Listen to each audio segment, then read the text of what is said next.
Како младите да полесно разликуваат дезинформации од вистините информации или како да направат разлика меѓу што е добра, квалитетна, професионална содржина, а што е шунд и непрофесионално новинарство или информации кои што не се вредни за конзумација и не ни носат нас ништо, е комплексно прашање. Ние за жал немаме ниту магично ставче, нити некаков волшебен рецепт со кој што би го решиле тој проблем. И тој проблем е всушност дел од еден покомплексен процес кој што започнува уште од најраното детство, односно начинот на кој што ние како родители ги воспитуваме нашите деца, начинот со кој што ние поминуваме време со нив и како тие поминуваат време пред екраните или пред мобилните телефони, пред таблетите и така натаму. Потоа процесот продолжува во образованието, во училиштата, како училиштата го третираат овој проблем или како училиштата го оформуваат образованието да биде фокусирано на критички пристап, критичко размислување, аналитички пристап кон информациите и кон содржините, и потоа продолжува низ текот на целиот живот. Тоа што сакам да кажам е дека дали ние ќе бидеме медиумски писмени, дали ќе можеме да правиме разлика, квалитетна разлика, добра разлика меѓу добрите содржини и недолку добрите содржини е прашање на нашето образование, воспитување и искуство во животот. Тоа е клучно, затоа што медиумската писменост, самиот момент дека го содржи делот писменост во називот, кажува дека тоа е само една продолжена гранка на општата писменост, на функционалната писменост. Вие не можете да бидете медиумски писмени ако не сте доволно писмени, ако не се образувате на вистински начин, ако не поминувате време, квалитетно време, читајки, гледајки корисни содржини и така натаму, не може да очекувате да бидете ниту медиумски писмен. Јас многу често ја користам таа изрека на Рамбо Амадеус, кој што вели не може да го поминете животот пред шунд содржини да очекувате дека децата ќе ви завршат на Сорбона. Значи тоа едно со друго не оди. Значи генерално одговорот е тука, во образованието, во воспитувањето, малку покомплексен, нема формули, не можам јас да кажам ова. Секако има различни алатки, има алатки кои што може да се практикуваат и се едноставни. На нашите обуки, на нашите работилници ние кажуваме едноставен обратно пребарување на фотографиите на Google или на други пребарувачи може да ни покаже каде таа фотографија претходно се појавила и да ние можеме да речеме да идентификуваме дали информацијата која што ја гледаме е точна, вистините така натаму. Исто така постојат прашања во процесот околу кој е авторот, што тој автор претходно правел и пишувал, ако провериме каков е насловот, дали тој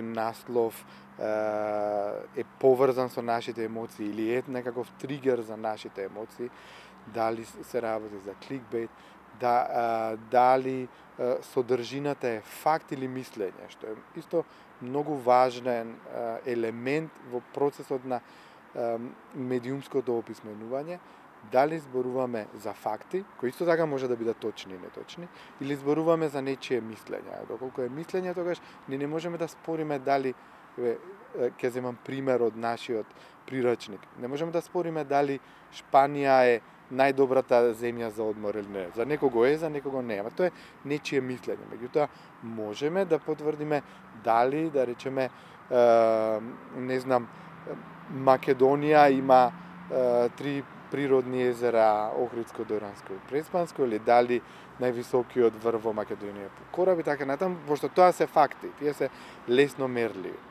Така што, сега начинав неколку различни теми, Меѓутоа, сите тие спаѓаат во делот на медиумско описменување. Зашто што е медиумската писменост? Медиумската писменост е нашата способност да можеме да ги анализираме медиумските содржини, односно да видиме кој тоа го напишал, зошто тоа го напишал, кој стои позади тоа, дали има некаква порака, дали тоа действува на нашите вредности, ставови, така натаму.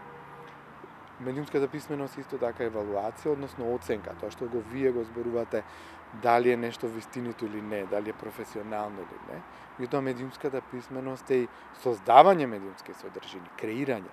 Ние денеска сите креираме содржини. Не само вие како професионален новинар, туку и мојата 10-годишна ќерка исто креира медиумски содржини на TikTok, на Instagram и така натаму. Сите тие креатори, исто како што вие како професионалка знаете дека имате голема одговорност во тоа што ќе го кажете, во тоа што ќе го пренесете на јавноста, меѓутоа и денешниве млади луѓе или сите ние кои што сме во тој процес, во тој информацијски циклус, креираме содржини и ние самите треба да сме свесни дека тоа што го создаваме и тоа што го пренесуваме носи сериозна одговорност. Носи бенефит за нас, затоа што можеме да се представиме, може да не видат како убаво пееме или играме, но од друга страна носи сериозна одговорност. И затоа неодамна се крена многу прашина околу еден случај со еден подкаст, затоа што тие луѓе кои што се на таа сцена, се јутјубери, инфлуенсери и така натаму, нив ги следи многу голема група на луѓе, во нив гледаат идоли, преку нив ги оформуваат своите ставови и гледишта, тие луѓе треба да бидат свесни дека со себе носат одговорност. Исто како и професионалните новинари или луѓето кои што го користат јавниот простор за да искажат свое мислење или став. Тоа е накратко околу медиумската писменост или медиумското описменување. Генералниот заклучок е дека не е тоа едноставно прашање, не е само еден мал сегмент. Медиумската писменост е огромно поле кое содржи многу различни фрагменти. Не можеме да бидеме скроз медиумски неписмени или супер медиумски писмени, пошто тоа е еден долг, како да кажам, една долга линија во која што ние напредуваме низ текот на животот, исто како и нашата образование, еволуција, нели, како повеќе се образуваме или читаме, стануваме поелоквентни, попаметни, така натаму, исто е со медиумската писменост.